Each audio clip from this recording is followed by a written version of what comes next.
दुश्मन को मारो कम, तड़पाओ ज्यादा।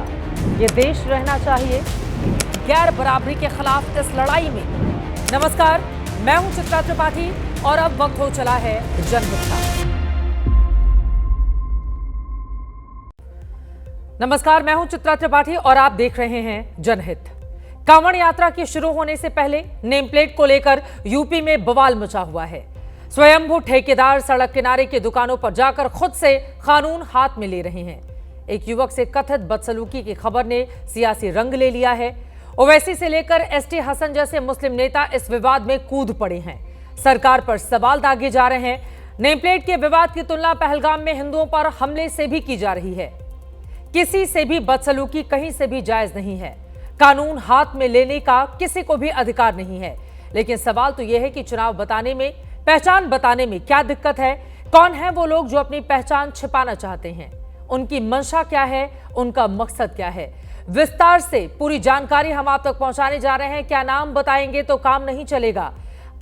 सावन का धर्म संग्राम, पहचान पर घमासान। जनहित की यही है कवर स्टोरी।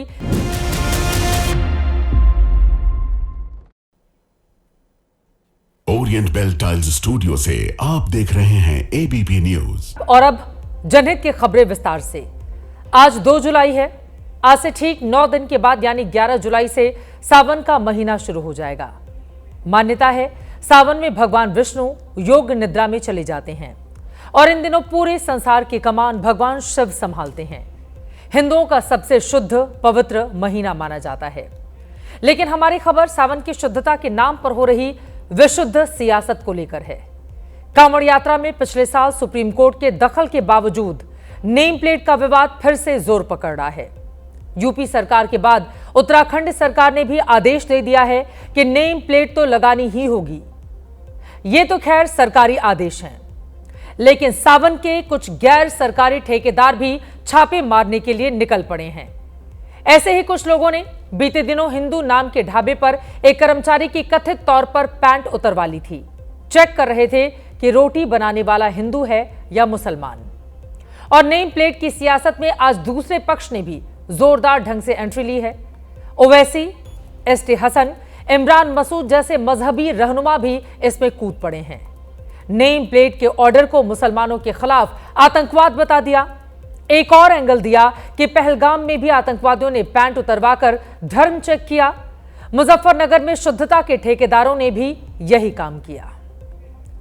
विस्तार से इस पूरी खबर के बारे में देते हैं जानकारी, फिर विवाद पर आएंगे। खबर यह है कि यूपी और उत्तराखंड की सरकारों ने गारंटी ले ली है कि सावन में वो हर कांवड़िए की मजहबी अशुद्धता से रक्षा करेंगी। यानी दोनों सरकारें 100% ताकत लगा रही हैं कि कोई मुसलमान हिंदू नाम से होटल या ढाबा ना चला पाए। ऐसा ना हो कि नाम शिवा ढाबा या वैष्णव ढाबा हो, जबकि मालिक कोई सलीम हो या तंदूर पर रोटियां कोई जावेद बना रहा हो। यह ना हो कि नाम के धोखे में कोई कांवड़िया यहां कुछ खा पी ले और बाद में यह सोचता रह जाए कि उसका सावन तो चौपट हो गया। बस इसीलिए दोनों सरकारों ने बारी बारी से नेम प्लेट वाला ऑर्डर फिर से निकाला है। पहले योगी सरकार ने और फिर आज उत्तराखंड की धामी सरकार ने। 25 जून को यूपी के सीएम योगी आदित्यनाथ ने निर्देश दिया कि कांवड़ मार्ग पर हर दुकानदार को अपना नाम लिखना होगा। कांवड़ मार्ग पर खुले में मांसाहारी भोजन की बिक्री नहीं होगी। दुकानदार कीमतें फिक्स रखेंगे, मनचाहे तरीके से नहीं बढ़ाएंगे। और ऐसा ही आदेश उत्तराखंड की धामी सरकार की ओर से भी दिया गया है कि कांवड़ रूट पर दुकानदार को अपना नाम लिखना होगा। दुकानदार के लिए लाइसेंस और पहचान पत्र दिखाना जरूरी होगा। उल्लंघन करने पर कानूनी कार्रवाई की जाएगी। 2 लाख रुपए तक का जुर्माना लग सकता है। और इन फैसलों के बैकग्राउंड में क्या है, अब वो भी जरा देखिए।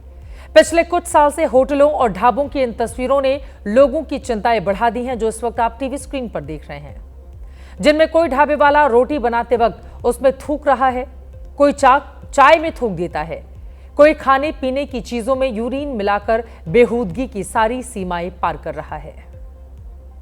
यात्रा हमारी बहुत आस्था और श्रद्धा की यात्रा है, जिसमें प्रत्येक वर्ष 4 करोड़ से भी अधिक श्रद्धालु हरिद्वार आते हैं, ऋषिकेश आते हैं, आसपास के क्षेत्रों से मां गंगा का जल लेकर अपने अपने स्थानों को प्रस्थान करते हैं।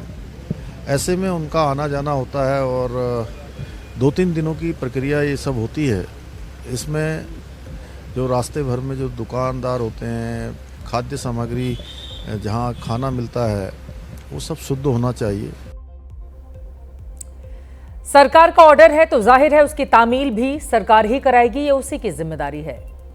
या फिर कोई भी खुद को शुद्धता का ठेकेदार बताकर लठ लेकर निकल पड़ेगा। इस बार विवाद का हॉट सेंटर बना है मुजफ्फरनगर, जहां पर पंडित जी का वैष्णव ढाबा है। योग साधना आश्रम के महंत स्वामी यशवीर ने खुद ही 5000 लोगों की एक पलटन बना ली।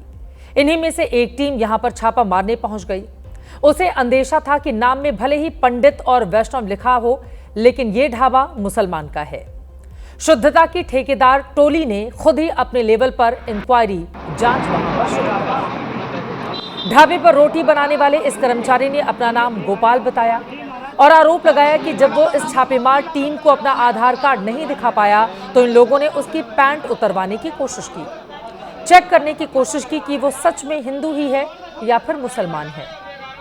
जबकि स्वामी यशवीर का दावा है कि अपनी तहकीकात में उन्होंने साबित कर दिया कि पंडित जी का वैष्णव ढाबा नाम से चलने वाले इस ढाबे का असली मालिक एक मुस्लिम है। स्वामी यशवीर ने इस आरोप से भी इनकार किया कि उनके लोगों ने खुद को गोपाल बताने वाले इस कर्मचारी की पैंट उतरवाने की कोशिश की। मेरा नाम गोपाल। अब इन्होंने पैंट तारी, पहला आधार कार्ड चेक करा, आधार कार्ड है नहीं होएगा। और क्या नाम मुझे नंगा कर ले तो ये लोग आंदोलन को मोड़ने के लिए झूठा आरोप लगाया गया, क्योंकि वहां पर राष्ट्रीय स्तर की मीडिया थी। यदि वहां पर पीटने का और पैंट उतारने का कार्य होता तो जो मीडिया थी उनके कैमरे में बंद हो जाता, लेकिन ऐसी कोई बात नहीं हुई। ये तो केवल एक मुस्लिम पत्रकार था वहां, उसने उसको कहा कि इसको थोड़ा मोड़ दूसरी तरफ दे दे। उसी ने बताया तू अपना गोपाल नाम बता दे, और ये कहे मेरे साथ में पिटाई और मेरी पैंट उतार करके जांच की गई, जबकि ये बिल्कुल झूठा है। पैंट उतरवाने का आरोप अभी सिर्फ आरोप है। खुद को गोपाल बताने वाले ढाबा कर्मचारी ने भी इसकी एफआईआर नहीं कराई है, जबकि स्वामी यशवीर और उनके संगठन के 6 लोगों को पुलिस ने नोटिस भेज दिया है। इसमें पूछा है कि आखिर किस हैसियत से ढाबों की जांच करने के लिए ये लोग निकल गए थे। इन सभी को 3 दिन में थाने में हाजिर होकर जवाब देने के लिए कहा गया है। सवाल है कि किसी होटल या ढाबे का नाम असली है या नकली, मालिक हिंदू है या मुसलमान, इसकी जांच करने का अधिकार कांवड़ यात्रा के इन तथाकथित ठेकेदारों को किसने दे दिया? ये जांच है या फिर सीधी सीधी गुंडागर्दी है? क्योंकि यह हरकत हुई और इसी ने कुछ नेताओं का मुस्लिमों का हमदर्द बनने का एक और मौका कुछ नेताओं को दे दिया है। इस विवाद में आज 3 मुस्लिम नेताओं ने एक साथ एंट्री मारी है। सीधा आरोप लगा दिया है कि मुसलमानों को डराने दबाने का पुराना तरीका है। एसटी हसन ने तो पैंट उतरवाने की पहलगाम आतंकवादी हमले से इसके पैटर्न को जोड़ दिया है। सुनिए।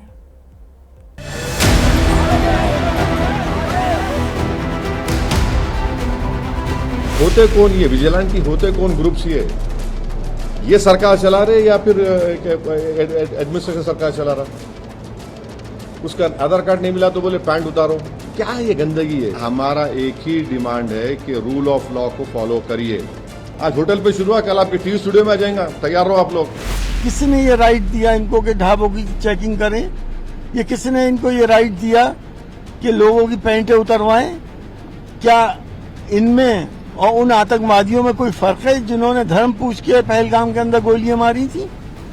ये भी एक तरह के आतंकवादी हैं और वो भी आतंकवादी थे। ये लोग असल में संस्कृति को, साझा संस्कृति को, साझा विरासत को नष्ट करना चाहते हैं। भक्ति में सरोवर जो लोग आते हैं उनकी सेवा के अंदर सब लोग लगे रहते हैं। वो पूरा मुस्लिम बाहुल क्षेत्रों से गुजरते हैं, मुसलमान भी तमाम खड़े होकर के उनकी सेवा करने का काम करते हैं। इनको इससे भी परेशानी होती है। तो जिन मुस्लिम नेताओं ने एंट्री ली है, ताबड़तोड़ हमले किए हैं सरकार पर, उनको आपने सुन लिया है। और अब इस मामले में हम इस वक्त एक बड़ी खबर, ब्रेकिंग न्यूज आप तक पहुंचाने जा रहे हैं। बड़ी खबर इस वक्त ये है कि ढाबे का जो कर्मचारी खुद का नाम गोपाल बता रहा था, वो गोपाल नहीं बल्कि तजम्मुल है, यानी कि वो हिंदू नहीं बल्कि मुसलमान है। इसी ने आरोप लगाया था कि उसकी पैंट उतरवाने की कोशिश की गई थी क्योंकि ये अपना आधार कार्ड नहीं दिखा पाया था। लेकिन खुद को गोपाल बताने वाले इस ढाबा कर्मचारी का आधार कार्ड अब सामने आ गया है, जिसमें साफ साफ लिखा हुआ है कि उसका नाम गोपाल नहीं बल्कि तजम्मुल है।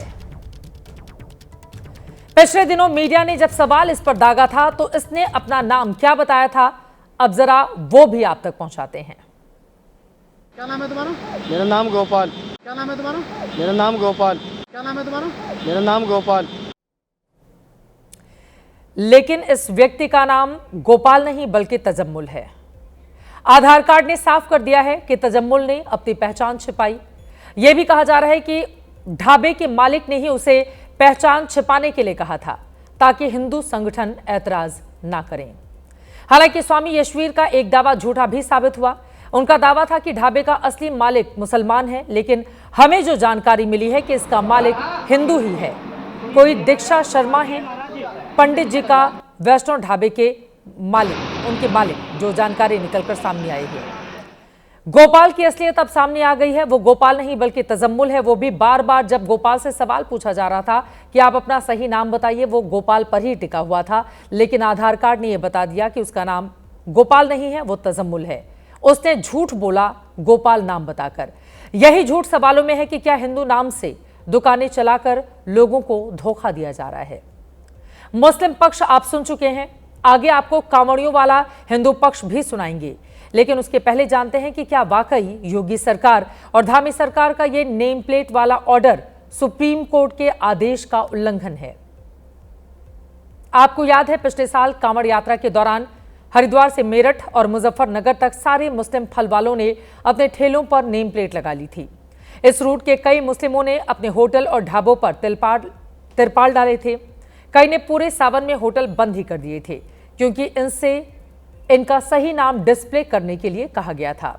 ये तस्वीरें योगी सरकार के आदेश के बाद की थीं। 18 जुलाई 2024 को यूपी सरकार ने आदेश दिया था, कांवड़ मार्ग पर दुकानदारों को नेम प्लेट लगाना होगा। कहा था फैसला कांवड़ियों की आस्था की पवित्रता के लिए है। लेकिन 22 जुलाई 2024 को सुप्रीम कोर्ट ने नेम प्लेट के आदेश पर रोक लगा दी। सुप्रीम कोर्ट ने आदेश दिया दुकानदार सिर्फ खाने का प्रकार यानी कि शाकाहारी, मांसाहारी यही लिखेंगे। दुकानों होटलों पर दुकानदार का नाम लिखना जरूरी नहीं है। हालांकि 24 सितंबर 2024 को यूपी सरकार ने नेम प्लेट का आदेश दूसरी बार लागू किया। इसमें कहा गया कि ढाबों और रेस्टोरेंट में मालिक और मैनेजर की नेम प्लेट जरूरी होगी। कर्मचारियों के नाम, उनके पते, मोबाइल नंबर भी प्रदर्शित करने होंगे। खाने पीने में यूरिन और थूक मिलाने से रोकने के लिए ठोस प्रबंध किया जाए। रेस्टोरेंट और होटल की हर जगह पर सीसीटीवी कैमरे लगाए जाने चाहिए। शेफ और वेटर के लिए मास्क और ग्लव्स पहनना भी अनिवार्य होगा। दूसरे आदेश में यूपी सरकार ने उत्तर प्रदेश की सरकार ने खाद्य सुरक्षा एवं मानक अधिनियम को आधार बनाया। भोजन में यूरिन और थूकने जैसी हरकतों पर ध्यान खींचा था। तर्क दिया था सवाल आस्था नहीं बल्कि सेहत का भी है। यही तर्क इस बार भी दिया जा रहा है।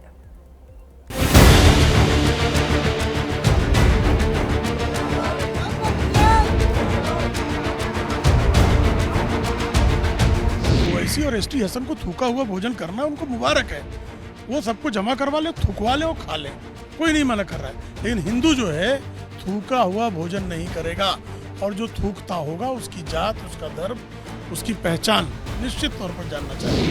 सनातन धर्म की जय। हरिद्वार से कांवड़ यात्रा मार्ग पर बहुत बड़ी संख्या में ऐसे होटल, ढाबे, चाय की दुकान, मिठाई की दुकान है जो हमारे देवी देवताओं के नाम से, भ्रमित नाम से चलाए जाते हैं।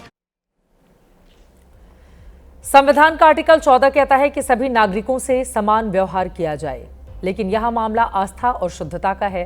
पहले भी था, अब भी है। सावन हिंदुओं का पवित्र महीना है और कांवड़ यात्रा आस्था से जुड़ा हुआ विषय है। कांवड़ यात्रा 11 जुलाई से शुरू होकर 23 जुलाई को शिवरात्रि पर खत्म होगी। कांवड़िया हरिद्वार से गंगा जल लेकर रुड़की, मुजफ्फरनगर, मेरठ की ओर जाते हैं। अनुमान है कांवड़ यात्रा मार्ग पर 1000 करोड़ का कारोबार होता है। अनुमान है यात्रा में हर कांवड़िया 3000 से 4000 रुपए तक खर्च करता है। कांवड़ रूट पर कांवड़ियों से बड़ी कमाई ढाबों को होती है, जिनमें से कई मुस्लिमों के हैं। लेकिन यहां वही सवाल है कि इसमें पहचान छिपाने की आखिर जरूरत क्यों मान पड़ी है। खबरों में आगे बढ़ेंगे। जनहित में अब अगली खबर की शुरुआत से पहले कवि बच्चा लाल उन्मेष की कुछ पंक्तियां आपको सुनाती हूं। मत कहो कि मन साफ है, समय के पास माप है, धर्म जाति की ये अफीम किसने यहां चाटी नहीं, जाति है कि जाति नहीं। कोई माने या ना माने, जाति है कि जाति नहीं, 100% सच है ये। तभी यूपी में पिछले महीने सुलगी जातीय आग की आंच अब बिहार तक जा पहुंची है। आपको मैंने यूपी के इटावा में यादव कथावाचक और उनकी मंडली से मारपीट की खबर दिखाई थी। अब इटावा से ही एक ब्राह्मण कथावाचक की पिटाई का वीडियो सामने आया है। जातीय नफरत की ये आग पश्चिमी उत्तर प्रदेश के इटावा में ऐसी सुलगी कि अब इसकी लपटें पड़ोसी राज्य बिहार तक जा पहुंची हैं। यूपी में तो 2 साल बाद चुनाव होने हैं। ऐसे में राजनीति की भट्टी में जातीय लकड़ी झोंककर सियासी रोटी पकाने और खाने वालों को इसका नफा नुकसान 2 साल बाद होगा उत्तर प्रदेश में। लेकिन बिहार में तो कुछ महीने के बाद ही चुनाव होने हैं। ऐसे में चंद खुराफातियों ने जातीय विद्वेष की चिंगारी इस चुनावी राज्य में भी सुलगानी शुरू कर दी है। लेकिन यहां सरकार और पुलिस ने ऐसे लोगों को सबक सिखाने में जरा भी वक्त बर्बाद नहीं किया।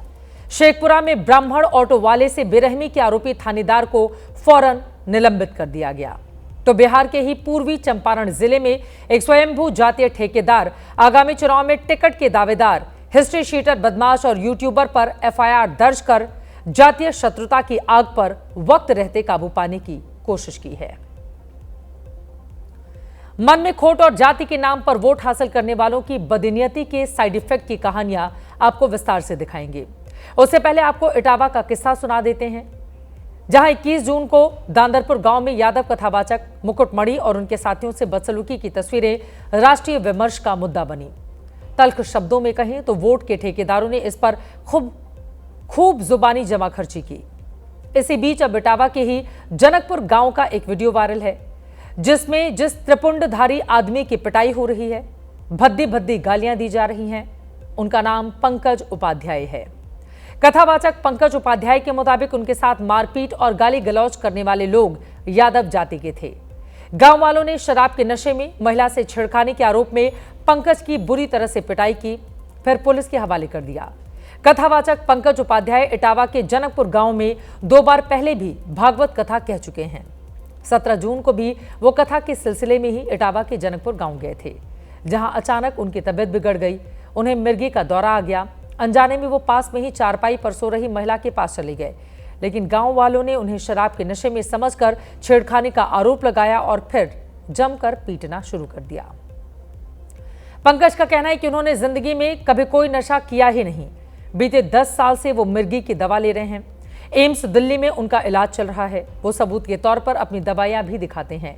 उनके माता पिता तो बेटे के साथ हुई घटना से इतने दुखी हैं कि बदनामी के डर से घर से बाहर निकलने में भी कतरा रहे हैं।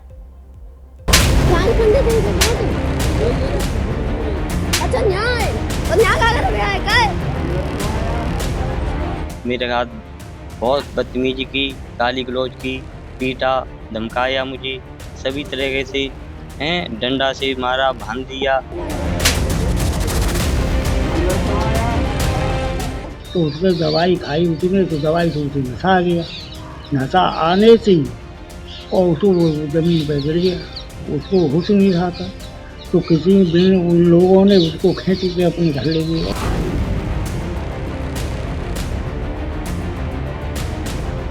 तो मिर्गी दौड़ आते थे, सुबह वहाँ पर गिर पड़ा, वो लोग उठा ले गए, फिर उसको मारा, पीटा। अच्छा न्याय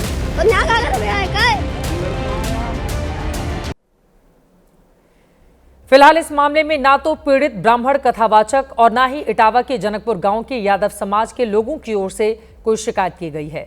ऐसे में पुलिस ने कोई कार्रवाई भी नहीं की है, लेकिन हमेशा की तरह इस मामले पर भी सियासत शुरू हो चुकी है। देखिए, भाजपा वो सत्ता के लिए धर्म को धर्म से, जातियों को जातियों से लड़ाती है। समाज में नफरत घोलने का काम अगर कोई कर रहा है तो भारतीय जनता पार्टी कर रही है। एक वीडियो वायरल है जिसमें एक कथावाचक के साथ जो कुछ भी हो रहा है वो निंदनीय है। निष्पक्ष जांच हो जानी चाहिए और जो भी दोषी हैं उन पे कार्रवाई होनी चाहिए। समाजवादी पार्टी और अखिलेश यादव उत्तर प्रदेश में अशांति पैदा करना चाहते हैं। सकारात्मक मुद्दों के अभाव में जूझती समाजवादी पार्टी उत्तर प्रदेश में कभी धार्मिक आधार पर और कभी जाति आधार पर ध्रुवीकरण करके उत्तर प्रदेश में अशांति लाना चाहती है। उसका परिणाम है कि तमाम जगहों पे समाजवादी पार्टी के लोग जाति आधार पर हिंसा पर उतारू हैं। लेकिन ब्राह्मण कथावाचक पर यादव जाति के लोगों की बेरहमी से पहले, यादव कथावाचक से पहले ब्राह्मण जाति के लोगों की जाति पर यूपी में सियासी टकराव चरम पर है। इस पर अखिलेश यादव और योगी आदित्यनाथ में शब्द युद्ध भी हो चुका है। अखिलेश यादव यूपी की बीजेपी सरकार पर पीडीए के लोगों पर जुर्म ढाने के आरोप लगा चुके हैं। जवाब में सीएम योगी ने अखिलेश के लोगों पर यूपी में जाति के नाम पर फसाद करने और समाज में जातीय संघर्ष भड़काने के आरोप लगाए। चूंकि इस पूरे विवाद में अखिलेश ने मशहूर कथावाचक आचार्य धीरेन्द्र कृष्ण शास्त्री को भी लपेट लिया। ऐसे में अब उन्होंने भी इस मामले में अपनी बात रखी है। इस पूरे वाकये पर योग गुरु बाबा रामदेव का एक बयान भी जबरदस्त तरीके से वायरल है। कृष्ण की कथा, भगवान राम की कथा, भगवत चर्चा मीरा ने सुनाई, सूरदास ने सुनाया, कबीरदास ने सुनाई, रैदास ने सुनाया और हम सब ने उनके गीतों को गाया, पदों को गाया, उनकी बातों को जन जन तक पहुंचाया। इसलिए हमारी प्रार्थना है, कृपा करके जातवाद से ऊपर उठकर राष्ट्रवाद के लिए कार्य करें। सभी साधुगण, सभी संतगण और सभी नेता इस पर, हमारी बात पर बहुत पुनः विचार करें। हवा में एक यादवों के बालक की पकड़ के चोटी काट दी, बोले तू भगवान की कथा नहीं करेगा। अरे बाउलो, भगवान कृष्ण महाराज यदुवंशी की कथा यदुवंशी नहीं करेंगे तो और कौन करेगा बताओ। बात यहाँ कोई जात पात की नहीं है, हमारा भगवान भी दूसरे छीन ले, बताओ ये कोई बात हुई। यूपी की दोनों घटनाओं में दो बातें तो कॉमन हैं। एक ये कि दोनों कथावाचकों को जाति के नाम पर मारा पीटा गया और दूसरा ये कि दोनों पर ही महिला से छेड़छाड़ के आरोप लगे हैं। लेकिन दूसरी बात कहीं पीछे रह गई और आगे आ गया है जाति वाला एंगल। ऐसे में इसका असर यूपी की दहलीज पार कर बिहार तक जा पहुंचा। बिहार के शेखपुरा जिला अस्पताल में बेहद जख्मी हालत में भर्ती शख्स का नाम प्रद्युम्न मिश्रा है, जो ई रिक्शा चलाकर घर की रोजी रोटी चलाते हैं। लेकिन आरोप है कि इन्हें जाति के नाम पर थानेदार प्रवीण चंद्र दिवाकर की बर्बरता का शिकार होना पड़ा। पीड़ित प्रद्युम्न के मुताबिक थानेदार ने सरेआम उन पर डंडे बरसाए, फिर थाने में ले जाकर थूक चटवाया गया। आरोपी थानेदार को फिलहाल इस पूरे मामले में निलंबित किया जा चुका है। इटावा में यादव कथावाचक की पिटाई का ऐसा साइड इफेक्ट हुआ कि बिहार के पूर्वी चंपारण के एक गांव में ब्राह्मणों की एंट्री पर भी पाबंदी लगा दी गई है। टिकुलिया गांव के बाहर नोटिस बोर्ड और बिजली के खंभे पर नफरती संदेश लिख दिए गए हैं। नफरती संदेश मंजीत यादव नाम के शख्स की ओर से जारी किया गया था, लेकिन यहां भी पुलिस ने बिना वक्त गवाए तुरंत एक्शन ले लिया। जिन दो जगहों पर जाति विशेष के खिलाफ बातें लिखी थी उन्हें मिटाया गया है।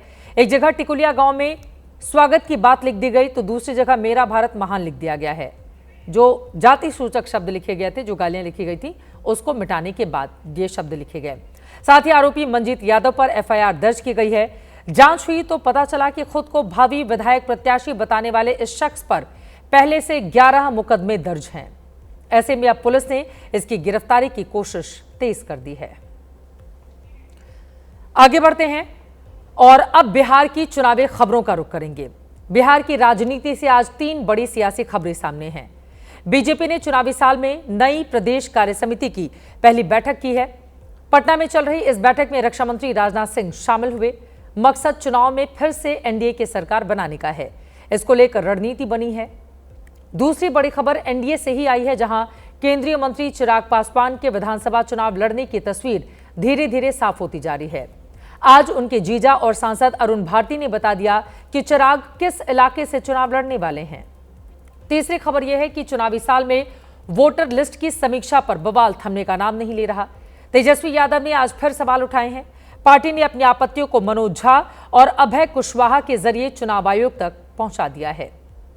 अभी मई महीने में ही बीजेपी के प्रदेश अध्यक्ष दिलीप जायसवाल ने नई प्रदेश कार्य समिति का गठन किया था। उसी टीम के साथ पटना के ज्ञान भवन में बैठक हुई। पूरे प्रदेश भर के नेता इस बैठक में शामिल हुए हैं। बूथ लेवल पर कैसे संगठन को मजबूत किया जाए और कैसे चुनाव में मिलकर एनडीए के उम्मीदवार को जिताना है, इसी का मंत्र बैठक में राजनाथ सिंह की ओर से दिया गया। उनकी ओर से कहा गया कि जनता से निरंतर विश्वास का संवाद किया जाए, भाषणबाजी ना करें, सरकार की सफलता और लोगों के जीवन में बदलाव पर चर्चा करें, अतीत के गौरव को भविष्य की प्रेरणा बनाएं, मकसद समाज और राष्ट्र निर्माण का रखें। बैठक को संबोधित करते हुए रक्षा मंत्री ने लालू परिवार पर भी निशाना साधा। परिवारवाद और जंगल राज का जिन्न निकालकर जबरदस्त तरीके से हमला किया। आरजेडी और कांग्रेस फिर से विभाजन की राजनीति को हवा देंगे, या मानकर चलिए जातियों में बांटेंगे, वर्गों में लोगों को बांटेंगे। आरजेडी कांग्रेस राज के दौरान अपराध, जातिवाद और जंगल राज ने साथियों बिहार को ऐसे अंधेरे में धकेला जहां से बाहर निकलने का रास्ता आज तक यह बिहार ढूंढ रहा है। साथियों, लालू जी कहते थे कि उन्होंने बिहार को स्वर्ग नहीं स्वर दिया है, लेकिन वह साथियों यह सच है कि उन्होंने बिहार को न स्वर्ग दिया, न स्वर दिया और न बिहार को स्वाभिमान दिया। बस दिया यदि लालू जी ने तो डर दिया, भ्रष्टाचार दिया और दबंगों का राज दिया। तो जबरदस्त तरीके से रक्षा मंत्री की ओर से निशाना साधा गया लालू परिवार पर। उधर बिहार की राजनीति से आज एक और बड़ी खबर आई है। खबर यह है कि केंद्रीय खाद्य प्रसंस्करण मंत्री और एलजेपीआर के अध्यक्ष चिराग पासवान विधानसभा चुनाव लड़ेंगे। इन दिनों चिराग बिहार में घूम घूम कर संगठन को मजबूत करने और शक्ति प्रदर्शन में लगे हुए हैं। चिराग पासवान के जीजा और सांसद अरुण भारती ने आज सुबह सोशल मीडिया पर एक वीडियो पोस्ट करके ऐलान किया कि चिराग शाहाबाद इलाके की किसी सीट से चुनावी मैदान में उतरेंगे। जल्द ही इसका फैसला राष्ट्रीय कार्यकारिणी की बैठक बुलाकर कर लिया जाएगा। सुनिए।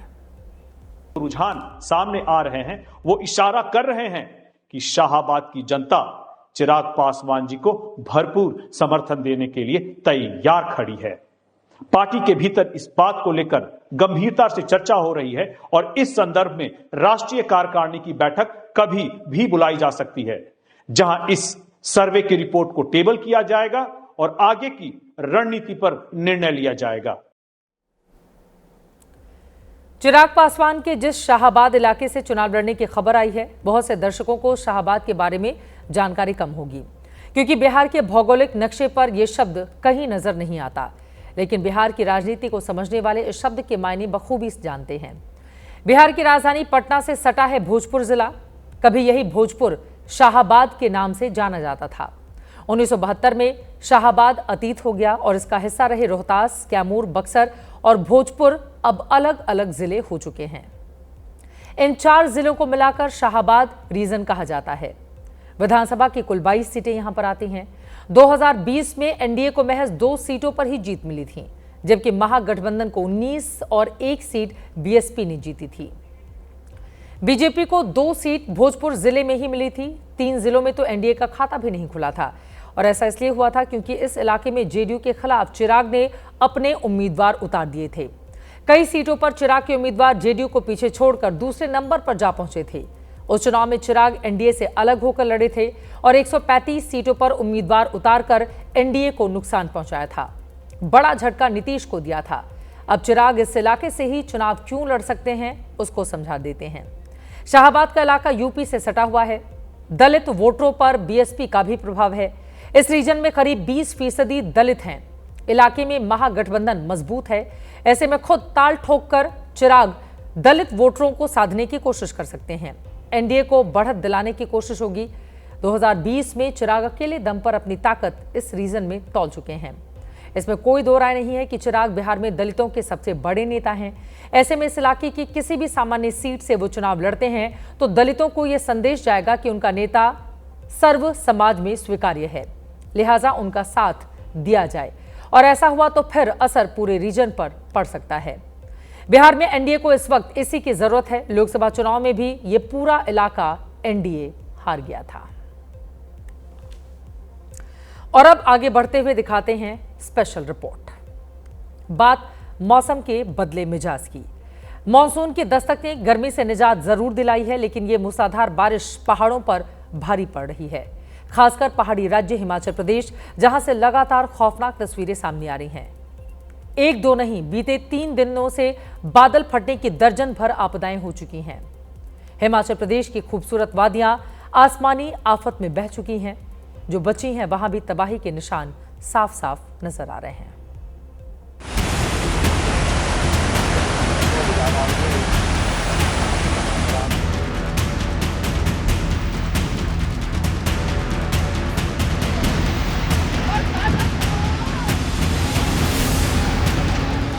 तबाही की गवाही का सबसे खौफनाक मंजर। सड़क का कोई नामो निशान नहीं है। यहाँ पे घर थे, दुकानें थी, कुछ भी बचा नहीं है। 2 दिन बाद भी बाकी बर्बादी के निशान। पहाड़ी से पानी आया, सैलाब आया, बड़े बड़े पत्थर लाया, दरख्त लाया और ले गया सब कुछ बहा के अपने साथ। मंडी में आसमानी आफत का दर्दनाक सबूत। खाने की चीजों की कमी जो है वो भी यहाँ पे होना शुरू हो गई है। 12 फीट ऊंचे घर मलबे में दबे हुए हैं। पूरा का पूरा बाजार खंडहर में तब्दील हो चुका है। चारों तरफ बड़े बड़े पत्थर नजर आ रहे हैं। पहाड़ों से बहकर आए पेड़ चारों तरफ बिखरे पड़े हैं। ये तस्वीर हिमाचल प्रदेश के मंडी जिले के थुनांग की है। थुनांग की गुलजार रहने वाली वादियां खंडहर में तब्दील हो चुकी हैं। 2 दिन पहले थुनाग में बादल फटने की घटना हुई, जिसके बाद से इलाके की तस्वीर बदल चुकी है। थुनाग में हुई इस प्राकृतिक आपदा की तस्वीर दिखाने एबीपी न्यूज कई चुनौतियों को पार कर ग्राउंड जीरो पर पहुंचा। आपको ऊपर का मंजर दिखाते हैं। यहाँ ऊपर जहाँ बादल फटा, पहाड़ी से पानी आया, सैलाब आया, बड़े बड़े पत्थर लाया, दरख्त लाया और ले गया सब कुछ बहा के अपने साथ। तो ये है थुनाग का हाल। हुए थे ना, फिर एकदम से बाढ़ आ गई, सारे जागे, फिर देखा कि गाड़ तो यहाँ तक पहुँच गई इस लेवल में। फिर चट्टाने वगैरह आई, यहाँ पीछे स्कूल का पुल है वो भी टूट गया। यहाँ प्रचार ना और ऊपर सारे 15-20 गांव मकान के साथ ही। यहाँ 2 दिन से टेलीफोन नहीं चल रहा, बिजली नहीं है? नहीं, बिल्कुल नहीं है, बिल्कुल नहीं है। तो आप लोगों को कुछ खाने पीने की चीजों की कमी हो रही है अब? हाँ, थोड़ी बहुत कमी है। थुनांग में जहाँ बाजार हुआ करता था वो वीरान हो चुका है। बाजार के नाम पर अब वहाँ तबाही नजर आ रही है। तबाही के इस मंजर में न जाने कितने लोगों ने अपनों को खो दिया। लापता लोगों को ढूंढने और सुरक्षित ठिकानों पर पहुंचाने की तैयारी जारी है। सोमवार की रात मंडी में थुनाग के लिए कयामत की रात बन के आई। कयामत की रात क्यों हम बता रहे हैं वो आपको कैमरे के जरिए बताते हैं। थुनाग में सोमवार को बादल फटे हैं, सराज वैली में, और जहां इस वक्त हम हैं, जहां से आपको लोग आते हुए दिख रहे हैं, एक नाला बह रहा है, ये दरअसल थुनाग की मेन मार्केट है, मेन बाजार है। पर आपको कहीं से भी ये नज़र नहीं आएगा कि ये थुनाग का मेन बाजार है, क्योंकि इतने बड़े बड़े पत्थर, इतने बड़े बड़े पेड़ जो हैं, बादल फटने से यहाँ आए हैं लोग। देखिए अपना सामान ला रहे हैं। थुनाग वैली में पसरा सन्नाटा और उफान पर बहती नदी यहाँ की तबाही बयां कर रही है। जिन पहाड़ों पर कल तक हरे पेड़ नजर आ रहे थे, वहाँ लैंडस्लाइड के निशान नजर आ रहे हैं। थुनाग का ये बुरा हाल सोमवार की रात हुआ, जब यहाँ आधी रात को बादल फटा। पानी का सैलाब अपने साथ सब कुछ बहा कर ले गया। थुनाग वैली में घर, दुकानें और शैक्षणिक संस्थान जमींदोज हो गए। गाड़ियां तेज बहाव में बह गई। आधी रात को आई इस आपदा से कई लोगों को तो संभलने का भी मौका नहीं मिला। 1.5 दर्जन से ज्यादा लोग लापता हो गए। थुनाग में बादल फटने और लैंडस्लाइड का असर कई किलोमीटर दूर तक दिखाई दिया।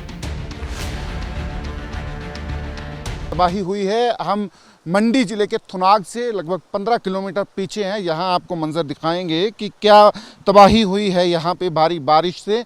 यहाँ आप देख सकते हैं ये कार है, बिल्कुल ये सड़क से नीचे गिर गई है ये कार जो है, और ये घर हैं, इन घरों में पूरी तरह से जो है गाद भरी पड़ी है, क्योंकि ऊपर पहाड़ी से लैंडस्लाइड हुआ है और लैंडस्लाइड की जद में ये सारे घर आए हैं।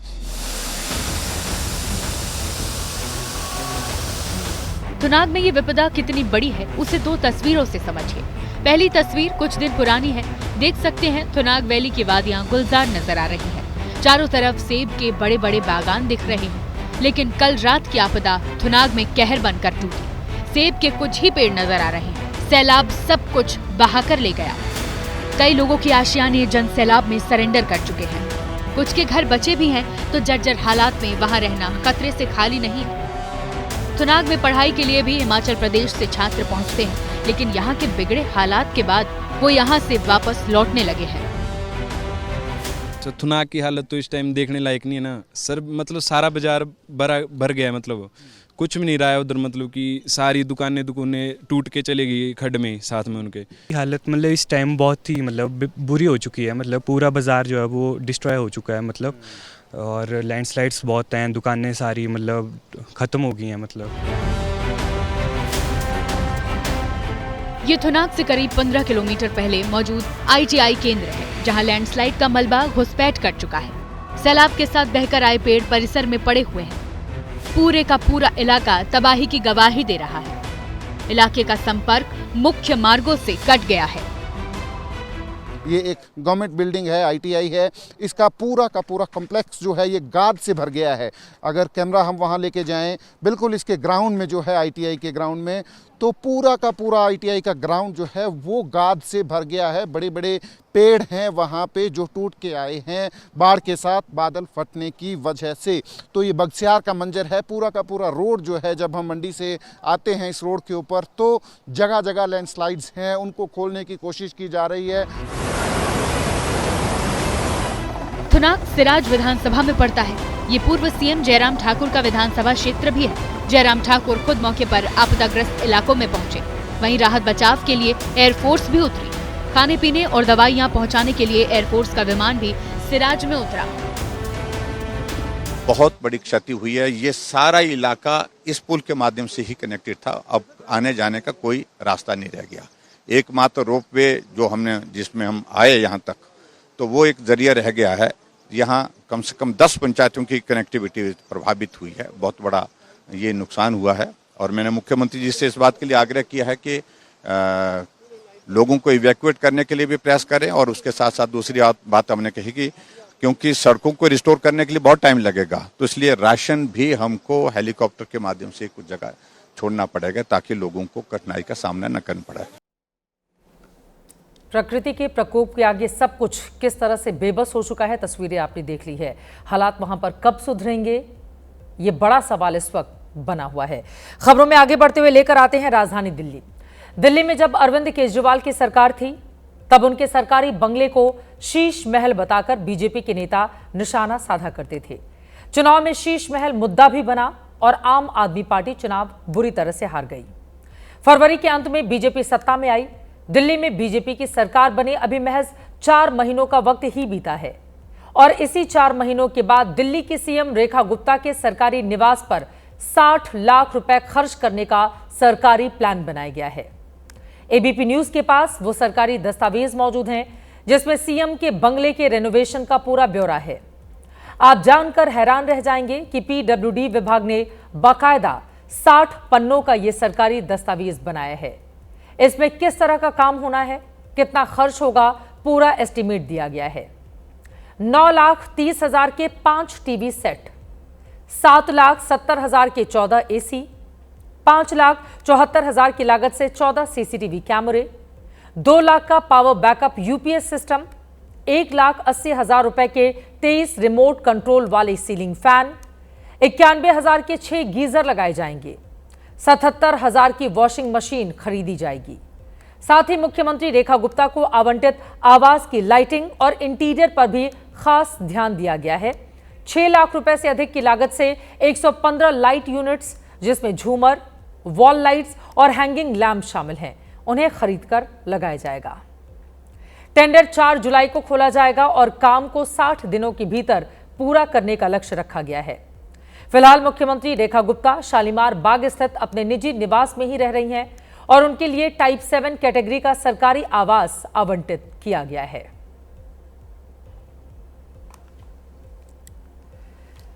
देश में जिस तरह से हार्ट अटैक के मामले बढ़े हैं, उसको लेकर कोरोना की वैक्सीन पर लगातार सवाल उठाए जा रहे हैं। इन सवालों का जवाब देने वाली एक रिपोर्ट आज सामने आई है, जिसके मुताबिक देश में हार्ट अटैक से होने वाली अचानक मौतों का कोविड वैक्सीन से कोई सीधा संबंध नहीं है। ICMR एम्स की स्टडी 18 से 45 साल के लोगों की अचानक हुई मौत पर आधारित है। इस अध्ययन के लिए 19 राज्यों के 47 अस्पतालों को शामिल किया गया है। स्टडी ने पुष्टि की है कि भारत की कोविड वैक्सीन सुरक्षित और असरदार है। इससे होने वाले गंभीर साइड इफेक्ट के मामले बेहद कम हैं। स्टडी में बताया गया है कि अचानक हुई मौतों की अन्य वजहें हो सकती हैं। इनमें जेनेटिक, लाइफस्टाइल, पहले से मौजूद बीमारी और कोविड के बाद के कॉम्प्लिकेशन शामिल हैं। हाल के दिनों में हार्ट अटैक की कई ऐसी तस्वीरें सामने आई हैं जिसमें कोरोना वैक्सीन को सवालों में खड़ा किया गया था। ये कुछ तस्वीरें हाल फिलहाल की हैं जिसमें अच्छा खासा इंसान खेलते खेलते, चलते चलते दुनिया से विदा हो रहा था। और अब आगे बढ़ते हुए बात मध्य प्रदेश की, जहां की पुलिस ने खुद को पहले से ज्यादा कार्यकुशल और हाईटेक बनाने के लिए सरकारी दूर संचार सेवा को छोड़कर प्राइवेट कंपनी के सिम कार्ड इस्तेमाल करने का फैसला लिया है। लेकिन पुलिस के सिम कार्ड पर अब मध्य प्रदेश में सियासत शुरू हो गई है।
अक्सर बंद मिलते थे। तर्क ये दिया जा रहा है कि जो BSNL के सिम हैं वो कई रिमोट एरियाज़ में और कई ज़िलों में तो काम ही नहीं करते हैं। बदलते वक्त के साथ जिस तरीके से जो अपराधी हैं वो हाईटेक हो रहे हैं, डिजिटल क्राइम्स बढ़ रहे हैं, पुलिस की भी ज़रूरत है कि उनके पास कम से कम अच्छे नेटवर्क के सिम हों, अच्छा इंटरनेट फैसिलिटीज़ उनके पास होनी चाहिए। और जो BNS है, जो नया कानून है, उसके तहत भी पुलिस को ये आदेश है कि वो क्राइम के बारे में वीडियोस उनको बना करके उसको संलग्न करना होता है, जो कि BSNL की मौजूदा सिम से वो नहीं कर पाते हैं क्योंकि उसके नेटवर्क उतने दुरुस्त नहीं हैं। हालांकि BSNL की ओर से खराब नेटवर्क और कमजोर इंटरनेट स्पीड की शिकायतों से इनकार किया जा रहा है। कंपनी के मुताबिक इस बार प्राइवेट कंपनी की ओर से काफी सस्ती दरों का ऑफर मिलने पर MP पुलिस ने ये फैसला किया। तो टेंडरिंग प्रक्रिया में क्या है कि वो एयरटेल L1 आ गया। आपके एयरटेल ने करीब वो 44-45 रुपीज कोट करके वो L1 होके वो टेंडर लिया उसने। जो नेटवर्क खराब होने की इशू है, ऐसी कोई बात नहीं है। ये क्यों कही जा रहे हैं मुझे भी समझ में नहीं आ रहा है। नेटवर्क खराब होने की कोई बात नहीं है इसमें। गवर्नमेंट की एडवाइजरी जरूर है इसमें, सेंट्रल गवर्नमेंट की, स्टेट गवर्नमेंट को, कि आप अपने सर्विसेज के लिए BSNL के सर्विसेज को इस्तेमाल करें। लेकिन BSNL को छोड़कर प्राइवेट टेलीकॉम सर्विस अपनाने के फैसले पर विपक्ष सवाल उठा रहा है। एक तरफ तो केंद्रीय दूर संचार मंत्री ज्योतिरादित्य सिंधिया BSNL के ग्राहक और मुनाफा बढ़ने का दावा करते हैं, जबकि उन्हीं के राज्य में पुलिस सरकारी टेलीकॉम कंपनी को छोड़कर प्राइवेट मोबाइल नंबर अपना रही है। ये हो रहा है उस राज्य में जिस राज्य के ही माननीय केंद्रीय दूरसंचार मंत्री हैं, माननीय सिंधिया जी। तो मैं उनसे पूछना चाहूँगा, तो आखिर मध्य प्रदेश में ऐसा क्या है कि यहाँ के जो पुलिसकर्मी हैं वो साथ छोड़ रहे हैं BSNL का, और क्या इसमें कोई षड्यंत्र है जिसके माध्यम से उनका मंत्रालय चाह रहा है कि 80,000 नए नंबर को निजी कंपनी को मिले। हम चाहते हैं कि इसका पूरा स्पष्टीकरण माननीय मंत्री जी हम सबको दें। दरअसल MP के गुना से सांसद और केंद्रीय मंत्री ज्योतिरादित्य सिंधिया दूर संचार मंत्रालय की जिम्मेदारी संभालने के बाद कई मौकों पर BSNL की सेवाओं में सुधार और घाटे से उबारने के आंकड़े पेश कर चुके हैं। इसलिए पुलिस विभाग में प्राइवेट सिम कार्ड के मुद्दे पर कांग्रेस सीधे सिंधिया को कटघरे में खड़ा कर रही है। 1991 में दिलीप कुमार और राजकुमार की फिल्म सौदागर के दो किरदारों वीरू और राजेश्वर सिंह ने फिल्म सौदागर को सुपरहिट बना दिया था। आज आप में से जो इस सुपरहिट फिल्म के बारे में नहीं जानते, वो अमेरिका के राष्ट्रपति डोनाल्ड ट्रंप और अरबपति एलन मस्क की पहले दोस्ती और अब दुश्मनी को देखकर जान सकते हैं। अमेरिका के राष्ट्रपति डोनाल्ड ट्रंप का बिग ब्यूटीफुल बिल अमेरिकी कांग्रेस यानी संसद के उच्च सदन सीनेट में पास हो चुका है। यहीं से दो दोस्तों के बीच दुश्मनी की नई कहानी शुरू हो गई है। देखिए।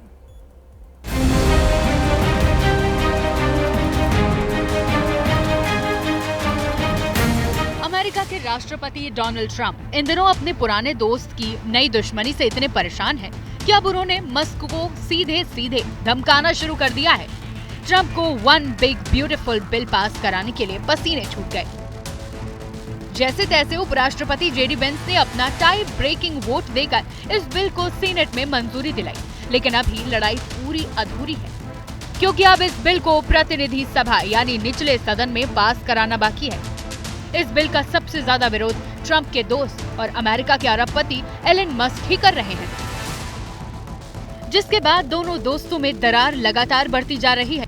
मस्क ने सोशल मीडिया पर पोस्ट कर चेतावनी दी है, यदि ये पागलपन भरा खर्च विधेयक पारित हो जाता है तो अमेरिका पार्टी का गठन होगा। अमेरिका को डेमोक्रेटिक रिपब्लिकन के विकल्प की आवश्यकता है, ताकि लोगों के पास वास्तव में एक आवाज हो। इससे पहले ट्रंप ने भी मस्क को धमकाते हुए लिखा था, शायद मस्क को मानव इतिहास में सबसे ज्यादा सब्सिडी मिल सकती है, पर उन्हें बिना सब्सिडी के अपनी दुकान बंद कर साउथ अफ्रीका लौटना पड़ेगा। ट्रंप ने यह कटाक्ष मस्क की इलेक्ट्रिक कार के बिजनेस को लेकर किया था। अब ट्रंप ने मस्क को धमकाते हुए कहा है कि उन्हें ट्रंप का विरोध करना भारी पड़ेगा।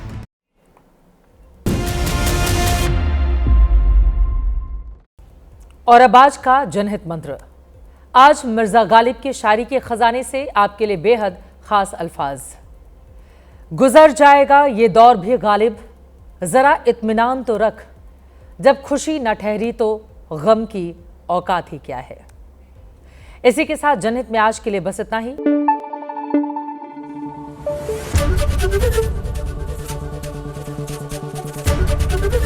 एबीपी न्यूज आपको रखे आगे।